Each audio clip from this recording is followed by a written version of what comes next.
Okay बच्चों, check कर लो, आवाज आ रही है?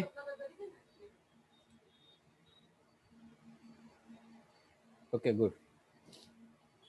चलो तो नेक्स्ट क्वेश्चन ले लेते हैं। एक मिनट।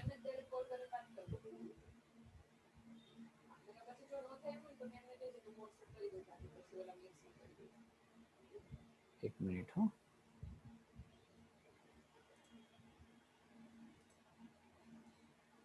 चलो, how many multiples of 4 lies between the 10 and 4? बहुत इजी है, सेम सम जो अभी मैंने करवाया था, सिमिलरली वैसा ही सम है,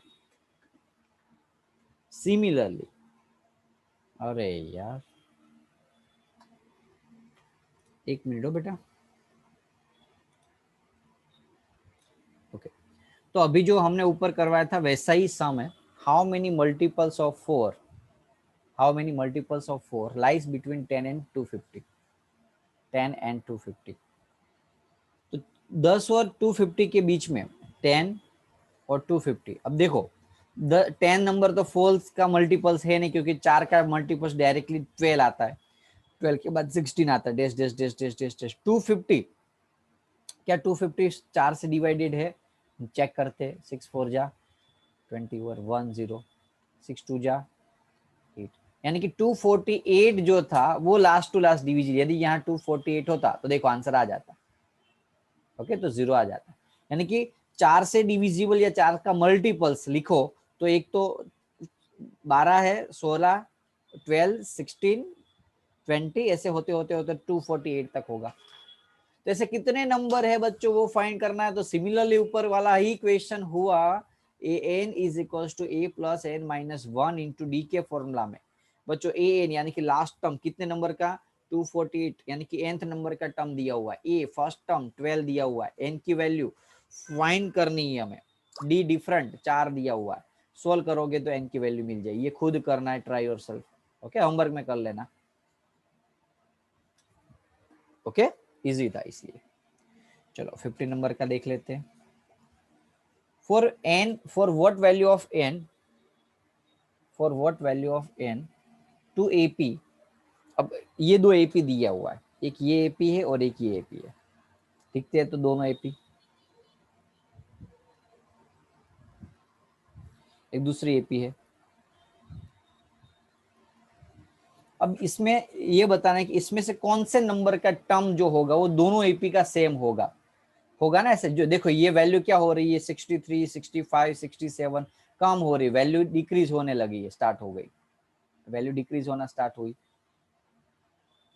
63, 65, 67 ये वैल्यू इंक्रीज होने स्टार्ट हुई। तो या इंक्रीज होते होते होते होते कहीं वैल्यू पहुंचेगी, समझ लो कि 50, यहाँ डिक्रीज होते होते होते होते 50 पहुंचेगी। तो यहाँ पे 50, यहाँ पे 50, तो वो 50 कौन से नंबर का? अब देखो, जो मुझे नहीं पता है कि वो 50 है कि कौन सी वैल्यू है, मैं जस्ट वैल्यू ले रहा हूँ एग्जाम्पल फॉर। तो वो मुझे एन की वैल्यू फाइंड करनी है। तो समझ लो इसकी एन पता नहीं कौन सा नंबर का टर्म, इसलिए एन टर्म ले लेते, जो ये इस एपी का ए एन के टर्म से इक्वल होगा। हाँ कि ना बच्चों? इस एपी का nth टर्म इस एपी के nth टर्म जितना इक्वल है। तो n की वैल्यू फाइंड कर, दोनों टर्म तो सेम ही है, पता ही है आपको। For n value of n, तो लिखते वैल्यू डाल दो। चलो, ए फॉर्मूला है ना, a plus n minus 1 into d, इसका भी फॉर्मूला है a plus n minus 1 into D.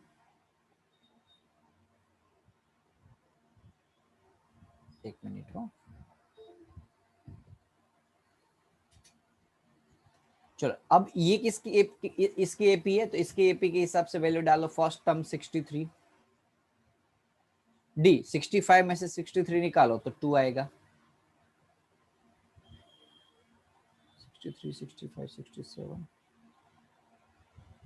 Okay. चलो, ये डिक्रीज नहीं हो रही हो यार, अभी मुझे लगा कि ये, मुझे ऐसा लगा डिक्रीज, ये 65, 5, 7 इंक्रीज हो रही, लेकिन ये इंक्रीज छोटे छोटे वैल्यू में, दो ही इंक्रीज हो रही है। 2 ऐड हुआ, 2 ऐड हुआ, 2 ऐड हुआ, 2, और ये फास्ट भाग रहे 7 7 7 7, कूद के मार के ऐसे ऐसे फटाफट डिशुम डिशुम डिशुम, ये छोटे छोटे कूद के मार के बिग रहे, तो ये एक साथ इकट्ठा हो जाएगा। ओके, इसका फर्स्ट टर्म है 3, एन तो पता नहीं है, फाइन करना है। इसका टर्म है 10 में से 7 जाएगा तो 7, सॉरी 10 में से 3 जाएगा तो 7 ना पता चले तो ऐसे अलग से कर ही दो, लेकिन कंफ्यूजन नहीं करना है। ओके, ये डी, ये ए की वैल्यू इस एपी के लिए, इस एपी के लिए ए की वैल्यू ये, और डी 65 में से 63 माइनस किया। तो अब हम क्या करें, तो क्या कुछ भी नहीं करना है, सॉल्व करना है। 3 इस साइड आएगा, is equals to n-1 into 7 है, ये इस साइड आएगा, ये पूरा टर्म्स। स्प्लिटिंग करने की जरूरत नहीं, मैं एकदम शॉर्टकट मेथड बता रहा हूँ, ध्यान दो। ये पूरा का पूरा टर्म ये जो है ना, इसके साथ यहाँ आ जाएगा।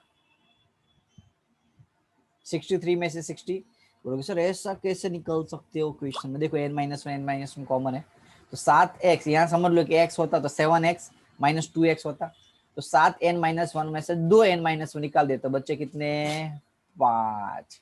लॉजिकली जाओ बच्चों, मैथ्स है, मैथ्स के अंदर ऐसी छोटी छोटी गलती, सॉरी छोटे छोटे स्टेप करोगे तो आंसर के चांसेस ज्यादा अच्छे, यानी कि फटाफट आ जाएगा। चलो 5 को नीचे ले लेते हैं,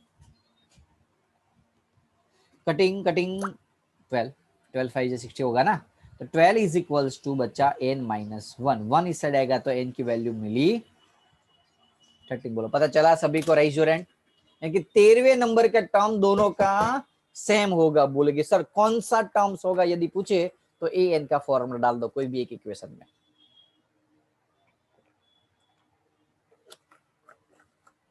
देखो ये क्वेश्चन है सेम टू सेम, 2 से 3 साल पहले यही क्वेश्चन में ऐसे एक स्कूल के अंदर ऐसे पूछा था, for what value of n, school में भी नहीं कहीं, पता नहीं एग्जैक्टली मुझे, कहीं मैंने इक्वेशन ऐसा दिखा हुआ, what value of n and the terms of the एक are equal and what is the actual term of the term, यानी कि व्हाट इज द टर्म, कौन सा टर्म इक्वल होगा। यहाँ तो कौन से नंबर का टर्म पूछा था ना, या 13वें नंबर का टर्म इक्वल होगा, पहला दूसरा तीसरा, अब वो 13वें नंबर का टर्म कितना है तो वो कैसे निकालोगे। तो आपके पास दो इक्वेशन है, या तो ये इक्वेशन, यानी कि इस इक्वेशन के अंदर आप n की वैल्यू डाल दो, या तो इस इक्वेशन के अंदर n की वैल्यू दो, कोई भी है।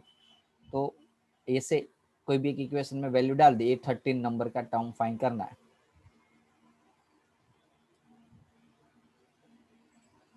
किसमें डाल देते हैं, फर्स्ट वाले इसमें डाल देते हैं, 63 प्लस ये छोटी है इसमें डालते हैं, ये वाले सेकंड वाले में 3 10 17 वाला, 3 10 17 7 3 10 3 10, यानी कि डिफरेंट कितना था बच्चों, यहाँ देखो a 3 दिया हुआ था और d 7 है, तो 7 डाल दो, और ना ज्यादा लॉजिक लगाना, 13वें नंबर का टर्म है तो a प्लस 12d डाल दो, इजी हो जाएगा थोड़ा। 12d की वैल्यू 7 थी। अब बोलोगे सर ये इसी में डाल सकते हैं, नहीं जरूर नहीं है, अब चाहो तो वो वाले इक्वेशन में, ये वाले इक्वेशन में भी डाल सकते, कौन से, ये वाले इस साइड के 63, तो 63 plus n-1 into different d 2 है, तो 63 फर्स्ट टर्म और डिफरेंट है 2, देखो सोल्व करो, दोनों के आंसर मैच हो जाएंगे आपके, चेक करना हो तो कर लेना, डोंट वरी। इसके 87, इसका भी 87 होगा ना, एक ही करना है, कोई एक करना है, या तो ये, ओके दोनों नहीं करना है। और ये भी अभी क्वेश्चन एक्स्ट्रा पूछे तो, बाकी इतना ही करना था आपको एग्जाम में। यदि n की वैल्यू पूछे तो खत्म, और यदि पूछे कि टर्म फाइंड करना, यानी कि जो 13th टर्म है वो फाइंड करना है, कौन सा टर्म इक्वल होगा और कितना होगा वो टर्म, तो ये सॉल्व करना है, अदरवाइज आप एज यूजुअल ये रख सकते हो। चलो 16 नंबर का ले लेते हैं।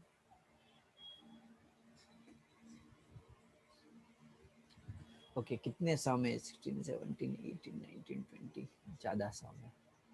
एक काम करते, अभी करा देता हूँ, ये लास्ट नंबर का करा देता हूँ। चलो आपको, determine the AP whose third term is 16, third term 16, seventh term is exceed, यानी कि ज्यादा, कितना है 12, exceed the fifth term, seventh term is exceed fifth term by 12, seventh term is exceed fifth term by 12, बहुत easy है बच्चों, वैसे ऊपर किया था वैसा ही सम हुआ, हाँ कि ना, यस। देखो 3 कितना दिया हुआ है आपको, a3 16 दिया हुआ, तो a plus 2d is equal to 16 मिला, इक्वेशन नंबर 1। अब A7 यानी कि A+6D होगा, A5 यानी कि A+4D होगा, +12, A कट 4D इस साइड आएगा तो माइनस होगा, इज इक्वल टू 12। तो 6D minus 4D, 6D minus 2D, D is equal to 6। बोलो इजी। अब ये D की वैल्यू यहाँ डाल दो तो आपको मिल जाए। अब फाइंड क्या करना है, determine the AP, AP find करना है मुझे। तो D मिल गया, A मिल जाएगा, तो AP निकाल सकते हो बच्चों, ऊपर के इक्वेशन A+2D।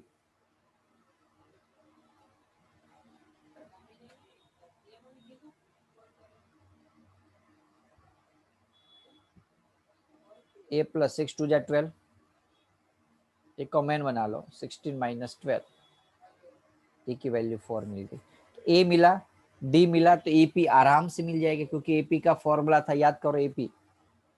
एपी कैसे थे, A1 is equal to a, A2 is equal to A+D।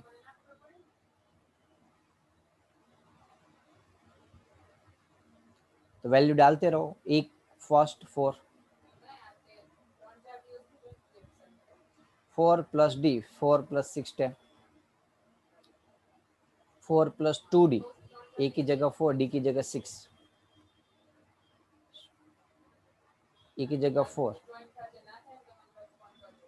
6 18 और 4 22, एपी मिल गया।